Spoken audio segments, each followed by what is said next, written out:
Hey Wilderness Athletes, so this is part 2 of our shoulder mobility series. We still have Dr. Tony Hall here with us from Instinctive Movement Systems, and he's going to show us some more exercises to improve our shoulder health. So what's different about these exercises than last week? Okay. We're going to show them the practical applications, how they relate to actual things they're doing out in the wild world, but then we're also going to give them some advanced stretching and strengthening techniques to add to what they were already doing. Right. The shoulder joint can be very complex. The problems can be complex. So we want to give them as many tools as they can to improve the function. So check these out. If you have any questions, just please contact us at wildernessathlete.com. We're going to give you a few tips here. Before Jesse raises and draws the bow, a lot of people think it's just about strength. It's not. It's also about stability. Stability is how well the muscles coordinate in balance to help hold something while another muscle moves something. It's very important that the arm bone stays in the socket symmetrically. Remember, the arm bone, which is my forearm here, sits in the socket like this. I don't want it deviating around, jamming into tendons and moving around. We should have good muscle control here, okay? And then when he draws here, same thing. When he draws the bow, and okay, you can draw it here.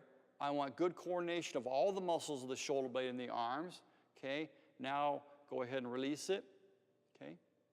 If he was actually going to release it there, it's a good coordination of these muscles in here working with the arm, making sure the hand muscles aren't working. Like I said, it's not our purpose here to teach you how to shoot a bow, but just to know that we need all the muscles working together and have good control of those muscles in order to do it properly. Don't ever hesitate to go to your local archery shop, take in a lesson or two to make sure you have proper alignment. When you're releasing the bow, if you're getting good shoulder blade motion, there's a lot of guys out there who are much better at that, explaining it to you than I am. We're going to do some wall exercises here.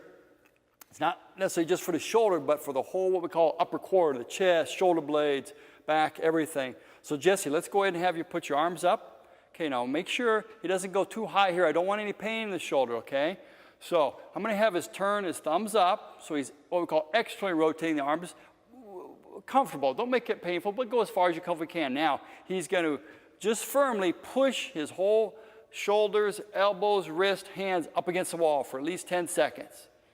So he'll feel all the muscles in his shoulder blade, his arms, everything engaging, working together. You notice we're not overstraining the shoulder in awkward positions, okay, other than just rotating it to the end. Okay, now let's rotate the other way, Jesse. Don't go too far. Don't let the elbows or the wrists come higher than the shoulders, okay? If it's uncomfortable, lower it, okay? Now push back against the wall. Fingers, wrist, elbows, shoulder. Feel your back pushing against the wall. Feel everything work. Don't want any pain in here. We don't want any stress in this joint, but I want the tendons and the rotator cuff working. Okay, very good. Now let's have you flip around and face the wall. Yep, get chest right up against the wall. Okay, don't go too high. Make sure it's comfortable. Okay, let's turn external rotation here, rotating thumbs back. Okay, now push.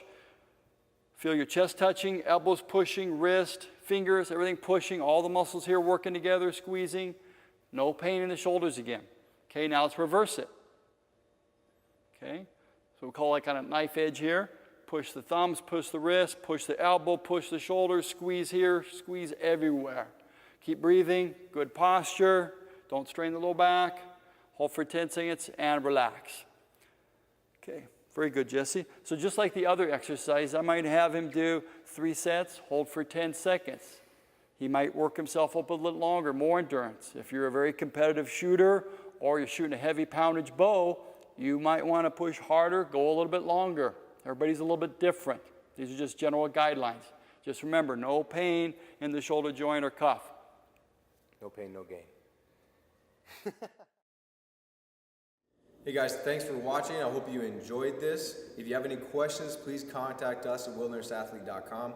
Tony, you got anything else for these guys to avoid or what not to do? Do the exercise drills, maybe as a warm-up where you shoot archery, or if you're having some shoulder difficulties, try them 3-4 times a week, maybe 3 sets. Go gentle, go easy. If you're getting better, it's feeling good, then you can push harder, go longer. But start off gentle and pace yourself. All right. Stay wild.